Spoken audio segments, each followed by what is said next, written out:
આપણું ગૌરવવંતું ગુજરાત ખીલતું ગમીરવંતું ગુજરાત આપણું ગૌરવવંતું ગુજરાત ખીલતું ગમીરવંતું ગુજરાત વિવિધ ઉપલબ્ધિની ગાથા ગાઈએ વિવિધ ઉપલબ્ધિની ગાથા ગાઈએ ગાઈએ ગુજરાત ગાથા ગુજરાત ગાથા ગાઈએ ગુજરાત ગાથા ગુજરાત ગાથા. ઘર, પોતાનું ઘર, જ્યાં સદાય રાહ જુએ વાલ ભર્યો આવકાર.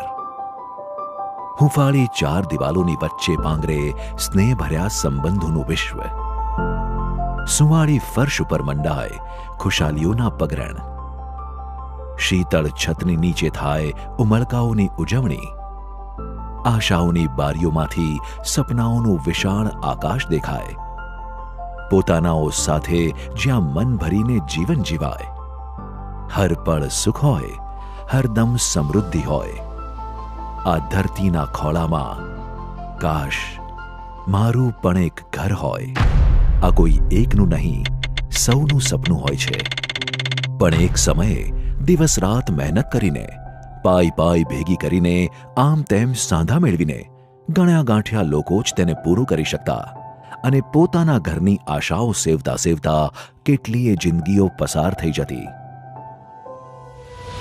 પરંતુ વર્ષ 2015 આવ્યું અને એક સાથે કરોડો લોકોની મનોકામનાઓ પૂર્ણ થવાની ખાતરી લાવ્યું.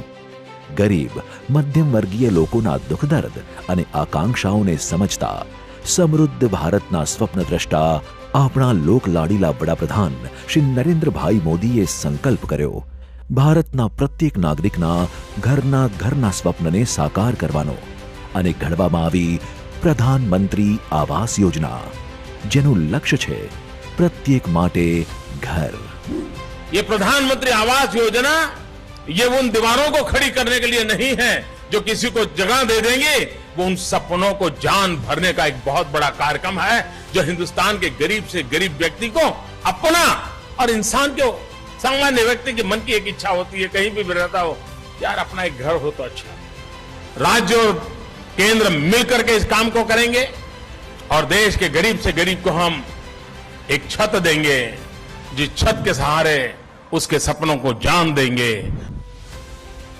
प्रधानमंत्री आवास योजना भारत सरकारनी एक एवी महत्वाकांक्षी योजना છે જે આજે વિશ્વની સૌથી મોટી આવાસીય યોજનાઓમાં સ્થાન પામી છે. પ્રધાનમંત્રી શ્રીના સંકલ્પને સાકાર કરવા સદાય કટિબદ્ધ મુખ્યમંત્રી શ્રી ભૂપેન્દ્રભાઈ પટેલની સરકાર દ્વારા સમગ્ર ગુજરાતમાં પૂરજોશમાં ચાલી રહ્યું છે મિશન સૌને માટે ઘર. આ ડબલ એન્જિન સરકારને કારણે પ્રધાનમંત્રી આવાસ યોજનામાં ગુજરાતમાં 4 લાખ ગ્રામીણ અને 7 લાખથી વધુ શહેરી ગરીબ મધ્યમ વર્ગના પરિવારને પોતિકા આવાસ મળ્યા છે. રાજ્યના પ્રત્યેક નાગરિકને યોજનાનો લાભ મળી શકે તે હેતુથી કાર્યરત છે પ્રધાનમંત્રી આવાસ યોજના શહેરી અને પ્રધાનમંત્રી આવાસ યોજના ગ્રામીણ. ગુજરાત ઝડપથી વિકાસ પામતું રાજ્ય. અહીં વિકાસ અને શહેરીકરણની પ્રક્રિયા સાથે અફોર્ડેબલ હાઉસિંગની માંગમાં વધારો થયો છે. આવી પરિસ્થિતિમાં સામાન્ય રીતે વ્યાજબી કિંમતના આવાસોની અછત તેમજ શહેરો તરફ વધી રહેલ સ્થળાંતરના કારણે શહેરોમાં ઝૂંપડપટ્ટીઓ અને કાચા પાકા આવાસો જોવા મળે છે, જેના કારણે બિન આરોગ્યપ્રદ ઝૂંપડપટ્ટીઓનું નિર્માણ થાય છે અને અનેક જિંદગીઓ સંજોગોની લપડાકો ખાઈ ખાઈને મુરઝાઈ જાય છે. આથી જ રાજ્યના શહેરો અને નગરોને ઝૂંપડપટ્ટી મુક્ત કરવા અને શહેરી વિસ્તારમાં શહેરી ગરીબો અને મધ્યમ વર્ગના પરિવારોને પાયાની સુવિધાઓ સાથેનું પાકું આવાસ વ્યાજબી કિંમતે પૂરું પાડવાના ઉદ્દેશ સાથે તારીખ 25 જૂન 2015થી કાર્યરત છે પ્રધાનમંત્રી આવાસ યોજના શહેરી. આ યોજનાને લાભાર્થીના પ્રકાર અને જરૂરિયાત મુજબ 4 ઘટકોમાં અમલમાં મૂકવામાં આવી છે, જે અંતર્ગત મકાનની સાઇઝ અને તે માટેની સહાયના ધોરણો નિશ્ચિત કરવામાં આવ્યા છે. અફોર્ડેબલ હાઉસિંગ ઇન પાર્ટનરશિપ, આર્થિક રીતે નબળા વર્ગના તમામ માટે ઘરનું ઘર વસાવવું ઘણું મુશ્કેલ કામ હોય છે, પણ આ ભગીરથ કાર્યને સરળ બનાવ્યું છે આ યોજનાએ. આ ઘટક હેઠળ ₹3 લાખ સુધીની વાર્ષિક આવક ધરાવતા ઘર વિહોણા પતિ પત્ની અને અપરિણિત બાળકોનો પરિવાર યોજનાનો લાભ લઈ શકે છે, જે અંતર્ગત EWS1 અને EWS2 પ્રકારના અનુક્રમે 30 તથા 40 ચોરસ મીટર સુધીના કાર્પેટ એરિયાના મકાન માટે કેન્દ્ર સરકાર દ્વારા ₹1,50,000 અને રાજ્ય સરકાર દ્વારા ₹1,50,000 સહાય ચૂકવવામાં આવે છે, જ્યારે લાભાર્થીએ અનુક્રમે EWS1 માટે ₹3 લાખ અને EWS2 માટે ₹5,50,000 ફાળો ચૂકવવાનો હોય છે. સંત શ્રી કબીર સાહેબ નગરમાં EWS1 પ્રધાનમંત્રી આવાસ યોજનામાં મળેલ છે. આ પહેલાં અમે ભાડે રહેતા હતા, જ્યાં દર 6 મહિને કે 8 મહિને ભાડે હાલાકી ભોગવી વળી પાછું ઘર ફેરવ કરવું છે. પણ પ્રધાનમંત્રી આવાસ યોજનાને લીધે અમને અમારા સપના ઘરનું ઘર બનાવવાનું એ જામનગર જેવા શહેરમાં, જેને લીધે અમને અમારા ઘરનું સપનું સાકાર થઈ ગયું છે. પ્રધાનમંત્રી આવાસ યોજનામાં આપણે બેઝિક જરૂરિયાત જેવી કે પાર્કિંગ છે, સોલાર ગરમ પાણી માટે છે, ગાર્ડન એરિયા છે, ફાયર સિસ્ટમ છે, આ બેઝિક જે ખરેખર 20-25 લાખના એપાર્ટમેન્ટમાં મળે છે તે સુવિધા સામાન્ય 3.5 લાખ રૂપિયામાં પ્રધાનમંત્રી આવાસ યોજનામાં ખૂબ જ સારી રીતે આપેલ છે. આવું મોટું મકાન અમે ખરીદવા જઈએ તો અમારી લાઈફ નથી એટલી બધી, ને અમે ગરીબ માણસો, અમને મોદી સરકારે મકાન આપ્યું એનો ખૂબ ખૂબ આભાર. આ સરકારથી અમે રાજી અને સહમત છીએ કે આવું ઘરનું ઘર અમને મળેલ છે. બાકી જામનગર સિટીની અંદર આ ભાવમાં એક રૂમ પણ ન મળે. ઝૂંપડપટ્ટી પુનઃ વિકાસ. સ્લમમાં રહેતા ઘર વિહોણા પતિ પત્ની અને અપરિણિત બાળકોનો પરિવાર આ ઘટક હેઠળ લાભ લઈ શકે છે, જે અંતર્ગત 30 ચોરસ મીટર સુધીના કાર્પેટ એરિયાના મકાન માટે કેન્દ્ર સરકાર દ્વારા ₹1 લાખ અને રાજ્ય સરકાર દ્વારા ₹1 લાખ સહાય ચૂકવવામાં આવે છે, જ્યારે લાભાર્થી પાસેથી કોઈ પણ પ્રકારનો ફાળો લેવામાં આવતો નથી. Beneficiary lead construction. અનેક પરિવારો એવા હોય છે જેમની પાસે ઘર તો છે પણ કાચું પાકું, જર્જરિત અથવા જમીન છે પણ મકાન બનાવવા અસમર્થ છે. આ પ્રકારના વર્ગની પણ આ યોજના અંતર્ગત કાળજી લેવામાં આવી છે. શહેરી વિસ્તારોમાં પોતાની માલિકીની જમીન કે કાચું પાકું મકાન ધરાવતા હોય અને ₹3 લાખ સુધીની વાર્ષિક આવક ધરાવતા હોય તેવા પતિ પત્ની અને અપરિણિત બાળકોનો પરિવાર આ ઘટક હેઠળ લાભ લઈ શકે છે. તેમને 30 ચોરસ મીટર સુધીના કાર્પેટ એરિયાના મકાન માટે કેન્દ્ર સરકાર દ્વારા ₹1,50,000 અને રાજ્ય સરકાર દ્વારા ₹2 લાખ સહાય ચૂકવવામાં આવે છે, જ્યારે લાભાર્થી પાસેથી ₹50,000 થી 75,000નો ફાળો લેવામાં આવે છે. યોજનાના લાભાર્થીઓને સહાયની ચૂકવણી DBT એટલે કે ડાયરેક્ટ બેનિફિટ ટ્રાન્સફર પદ્ધતિથી બાંધકામના વિવિધ 6 હપ્તામાં ફાળવવામાં આવે છે. મારો સન એક જ કમાય છે, બસ મારા હસબન્ડ તો એક્સપાયર થઈ ગયા છે. પહેલાં અમારે નળિયાવાળું મકાન હતું, બહુ અગવડતા પડતી હતી. હવે બધું સરસ છે. મને આ બધો લાભ મળ્યો તો સારું, મારું સપનું સાકાર થયું. પ્રધાનમંત્રી નરેન્દ્રભાઈ મોદીએ જે આ યોજના ચાલુ કરી છે એ ખૂબ સારામાં સારી છે યોજના, અને બધાને લાભ મળ્યો છે. મેં પણ લાભ લીધો છે. 1994માં જે મારું અહીંયા મકાન મેં જે હતું લીધું હતું ને, એકદમ જૂનું થઈ ગયેલું હતું અને જર્જરિત થઈ ગયું હતું. એટલે મારે નવું મકાન બનાવવાની હતું પણ પૈસા નહોતા. પણ આ પ્રધાનમંત્રી આવાસ યોજનામાંથી મને સહાય મળી એટલે મેં હિંમત કરી અને આ રીતનું મકાન બનાવ્યું. Credit link subsidy. અનેક મધ્યમ વર્ગીય પરિવાર એવા હોય છે જેઓ ધિરાણ મેળવીને મકાન ખરીદવાની હિંમત કરી શકે છે, પણ આ મૂડી ઉપર ચૂકવવું પડતું વ્યાજ તેમને આકરું થઈ પડે છે. આ યોજના અંતર્ગત આ પ્રકારના પરિવારોનો બોજો હળવો કરવાની જોગવાઈ પણ કરવામાં આવી છે. ₹6 લાખ સુધીની વાર્ષિક આવક ધરાવતા પતિ પત્ની અને અપરિણિત બાળકોનો પરિવાર 200 ચોરસ મીટર સુધીના પ્રથમ આવાસ ખરીદી પર લીધેલી લોન પર વ્યાજ સહાય મેળવવા આ કેન્દ્રીય ક્ષેત્રીય ઘટક હેઠળ લાભ લઈ શકે છે. 60 ચોરસ મીટર સુધીના કાર્પેટ એરિયાના મકાન માટે આ અંતર્ગત કેન્દ્ર સરકાર દ્વારા ₹2,67,000 સુધીની સહાય ચૂકવવામાં આવે છે, જ્યારે લાભાર્થીએ વ્યાજ સહાય પછી બાકી રહેતી રકમનો ફાળો આપવાનો હોય છે. સૌના માટે ઘરના સંકલ્પને ચરિતાર્થ કરવાની દિશામાં ગુજરાત સરકાર દ્વારા પ્રધાનમંત્રી આવાસ યોજના શહેરી અંતર્ગતના 4 ઘટકોમાં મળીને કુલ 8.61 લાખ જેટલા આવાસ નિર્માણની કામગીરી મંજૂર કરવામાં આવી છે, જે પૈકી 7.37 લાખ આવાસોની કામગીરી પૂર્ણ કરવામાં આવી છે અને બાકીના આવાસોનું નિર્માણ વિવિધ તબક્કે પ્રગતિ હેઠળ છે. એટલું જ નહીં, આ યોજના અંતર્ગત કરવામાં આવેલી ગુજરાત સરકારની વિવિધ કામગીરીની રાષ્ટ્રીય સ્તરે પણ નોંધ લેવામાં આવી છે. ક્રેડિટ લિંક સબસિડી હેઠળ કેન્દ્ર સરકાર શ્રી દ્વારા ગુજરાત રાજ્યને વર્ષ 2017માં પ્રથમ ક્રમાંકનું પ્રમાણપત્ર એનાયત કરવામાં આવ્યું હતું અને હાલ પણ ગુજરાત રાજ્ય આ અંતર્ગત 5.15 લાખ કરતાં પણ વધારે લાભાર્થીઓને પ્રથમ આવાસ પર લીધેલ લોન પર વ્યાજ સહાયનો લાભ અપાવી અન્ય રાજ્યોની સરખામણીમાં અગ્ર ક્રમાંકે છે. કેન્દ્ર સરકાર શ્રી દ્વારા પ્રધાનમંત્રી આવાસ યોજના શહેરી એવોર્ડ 2019 અંતર્ગત ગુજરાત રાજ્યને સ્પેશિયલ કેટેગરીમાં 3 એવોર્ડ એનાયત કરવામાં આવ્યા. ગુજરાત સરકાર યોજનાના અમલીકરણ સાથે સાથે તે માટેના શિરપાવ હાંસલ કરવામાં પણ પ્રગતિ સાધી રહી છે, જેનો પુરાવો છે વર્ષ 2022માં કેન્દ્ર સરકાર શ્રી દ્વારા ગુજરાત રાજ્યને એનાયત કરવામાં આવેલા 7 એવોર્ડ. આટલી મોટી સંખ્યામાં આવાસોના નિર્માણ અને લાભાર્થીઓને શક્ય તેટલું ઝડપથી આવાસ ઉપલબ્ધ કરાવવાના હેતુ સાથે નવીનતમ ઇકો ફ્રેન્ડલી નિર્માણ ટેકનોલોજીની જરૂર ઊભી થઈ.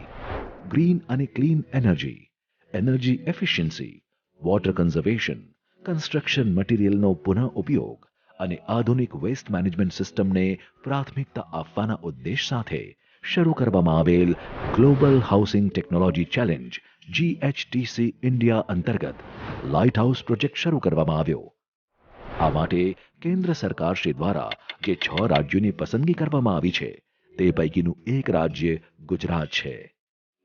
આ માટે નિર્માણની નવીન ટેકનોલોજી મોનોલિથિક કોન્ક્રીટ કન્સ્ટ્રક્શન ટેકનોલોજીનો ઉપયોગ કરી ગૃહ નિર્માણ કરવા માટે રાજકોટની પસંદગી કરવામાં આવી, જે અંતર્ગત ₹110 કરોડના ખર્ચે TP32 FP63/10 Raiya smart city જગ્યા ઉપર કુલ 1144 EWS2 પ્રકારના 39.77 ચોરસ મીટર કાર્પેટ વિસ્તાર ધરાવતા આવાસોનું નિર્માણ કરવામાં આવ્યું છે, જેનું લોકાર્પણ માનનીય વડાપ્રધાન શ્રી દ્વારા તારીખ 19 ઓક્ટોબર 2022ના રોજ કરવામાં આવ્યું. આ નવી ટેકનિકથી બનેલા સુંદર મકાનો માટે આ ઘરની માલિક બનેલી માતાઓ બહેનોને વિશેષ રૂપથી અભિનંદન કરું છું. ટેકનોલોજી તો હોય પણ એની સાથે ગુડ ગવર્નન્સ હોય, કમિટમેન્ટ હોય, જેને જરૂરિયાત છે એની ચિંતા હોય, ત્યારે જ આટલું સરસ કામ થતું હોય છે. 2 room, living room, washing area, LED light અને પંખા જેવી સુવિધાઓ ધરાવતા આ મકાનોની સાથે garden, parking, commercial complex, anganwadi અને community hall, compound wall, solar street light, rain water harvesting જેવી વિશેષ સુવિધાઓ પૂરી પાડવામાં આવી છે. આ મકાન અમને 3,40,000 ને 60,000 મેન્ટેનન્સ 4 લાખમાં પડ્યું છે. આવું મકાન અમને 10-15 લાખમાં મળે જ નહીં. પહેલાં અમે 15 વર્ષ એક ધારા ભાડા ભરીને થાકી ગયા હતા. આ દુઆ દે નરેન્દ્રભાઈ મોદી પ્રધાનમંત્રીને કે એના હિસાબે અમારા ઘરનું સપનું સાકાર થયું છે. હું સ્ટાન્ડર્ડ 10થમાં છું. હું સાધુ વાસવાણી સ્કૂલમાં અભ્યાસ કરું છું. અમે પહેલાં મુંચકામાં રહેતા હતા. ભણવામાં ખૂબ તકલીફ થતી હતી કારણ કે બધા એક જ રૂમમાં સાથે રહેતા હતા અને અહીંયા આવ્યા પછી મને પ્રધાનમંત્રીને કારણે મને એક અલગ મારો સ્ટડી રૂમ મળ્યો છે, તો તેના લીધે મને ભણવામાં ઘણો ફાયદો થયો છે. મને તો કોઈ આશા જ નહોતી કે એકચ્યુઅલી હું 30-35 વર્ષથી રાજકોટમાં રહું છું. હું ભાડાના મકાનમાં જ રહેતો હતો અત્યારે અને ફેમિલીની જવાબદારી, છોકરાઓ મોટા થતા ગયા, એમ એક આશા છોડી દીધી હતી કે ભાઈ રાજકોટમાં મારું ઘરનું મકાન થશે. પણ આ એક પ્રોજેક્ટ નરેન્દ્રભાઈ મોદી લઈને આવ્યા તો ન્યૂઝપેપરમાં એડ જોઈને મેં ફોર્મ ભર્યું અને બાય ચાન્સ લકી ડ્રોમાં આપણું નામ નીકળ્યું અને પ્રધાનમંત્રીએ જે અમને મકાન સોંપ્યું છે એ સપનાનું ઘર છે અમારું એમ કહી શકાય. અને અહીંયા આવી અને અમે બધા ખૂબ આનંદથી રહીએ છીએ અને એન્જોય કરીએ છીએ. કોઈ પ્રોબ્લેમ જ નથી. 2 દિવસ ત્યાં રહેવા આવ્યા ને પણ કાંઈ કરતાં કાંઈ પ્રોબ્લેમ નથી. ક્યાં સવારથી સાંજ પડે એ જ ખબર નથી પડતી. આની પહેલાં હું કેવડાવાડીમાં ભાડે રહેતો હતો. મારો ધંધો ટેક્સી ડ્રાઇવિંગનો છે.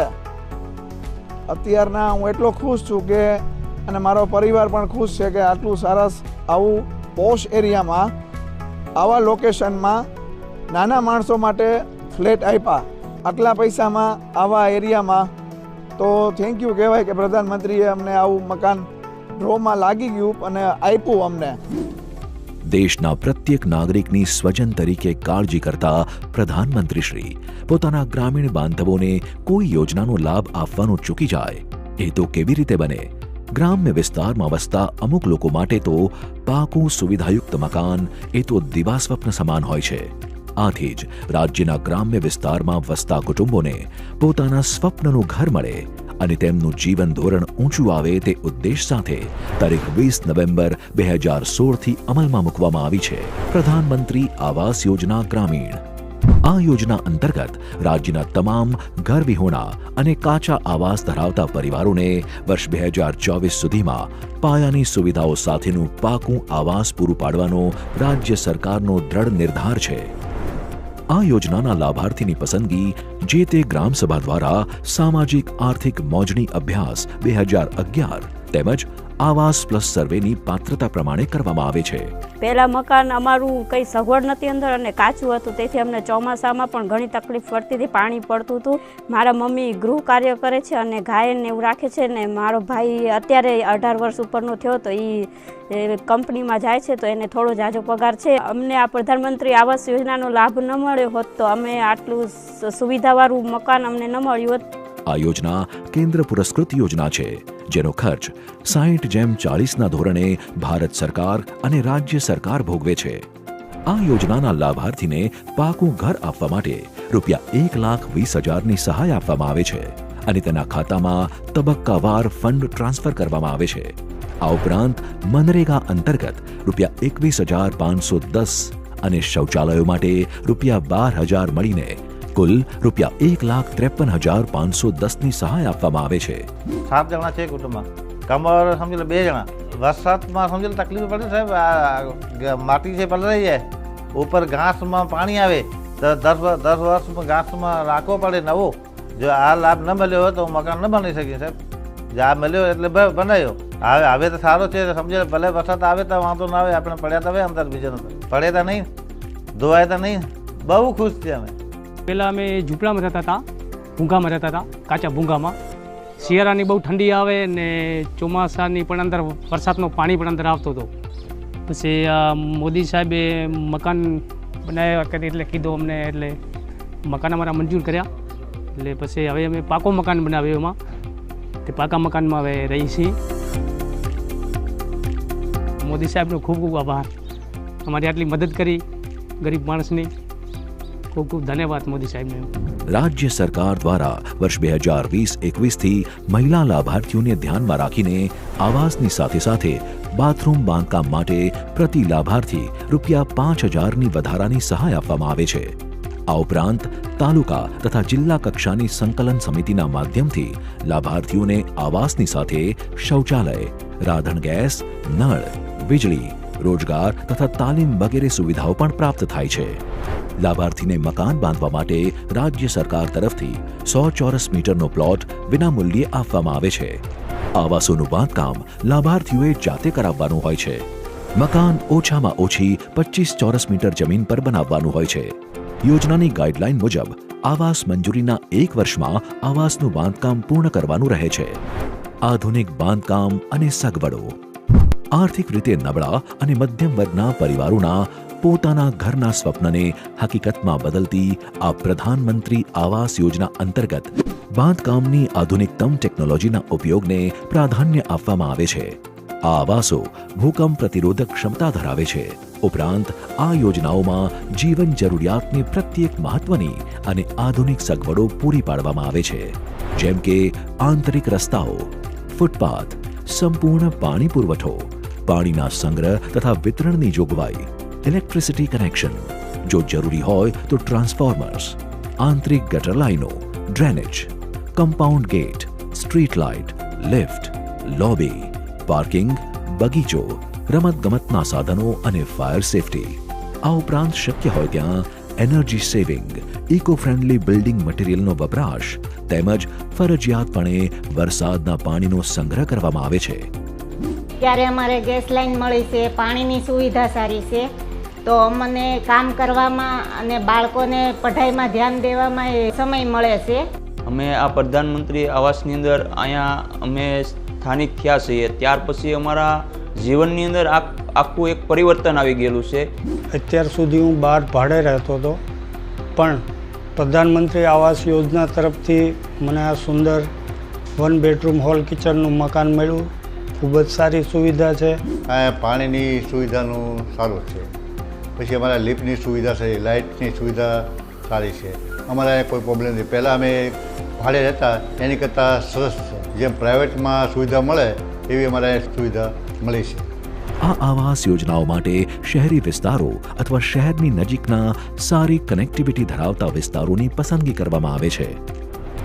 સરકારી ધારાધોરણો પ્રમાણે માન્યતા પ્રાપ્ત સામગ્રીનો જ બાંધકામમાં ઉપયોગ કરવામાં આવે છે. પ્રત્યેક સાઇટ ઉપર ફિલ્ડ લેબ રાખવામાં આવે છે. ઉપરાંત રજિસ્ટર્ડ લેબમાં તેમના સેમ્પલ મોકલીને ગુણવત્તાની ચકાસણી પણ કરવામાં આવે છે. નિયત કરેલ સ્પેસિફિકેશન, ગુણવત્તા માટે ઉત્કૃષ્ટ અને માન્યતા પ્રાપ્ત એજન્સીઓને જ ટેન્ડરિંગ પ્રોસેસથી કામગીરી સોંપવામાં આવે છે. સ્થાનિક સંસ્થાના એન્જિનિયર અને થર્ડ પાર્ટી દ્વારા બાંધકામની ગુણવત્તાનું વિવિધ તબક્કે ઇન્સ્પેક્શન કરવામાં આવે છે. બાંધકામથી 10 વર્ષ સુધી આ આવાસો બિલ્ડિંગના સ્ટ્રક્ચરની માળખાકીય સ્થિરતા અંગેની ખામીની જવાબદારી વિકાસકારની હોય છે.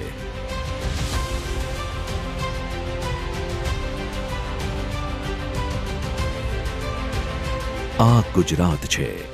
અહીં પ્રધાનમંત્રી આવાસ યોજના થકી હજારો લાખો પરિવારોનું પોતાના ઘરનું સ્વપ્ન હકીકતમાં બદલાઈ ચૂક્યું છે અને અનેકનું સાકાર થવા જઈ રહ્યું છે. ભૂતકાળની વિડંબણાઓને વિસારીને વર્તમાન હરખાઈ રહ્યો છે. ભવિષ્ય ખીલી રહ્યું છે. જય જય ગરવી ગુજરાત.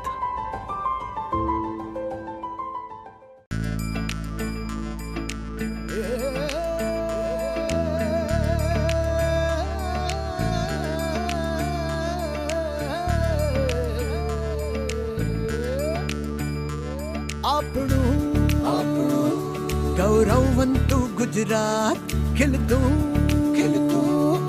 खमीरवंतु गुजरात આપણું ગૌરવવંતુ ગુજરાત ખિલતું ખમીરવંતુ ગુજરાત વિધ વિધ ઉપલબ્ધિની ગાથા ગાઈએ.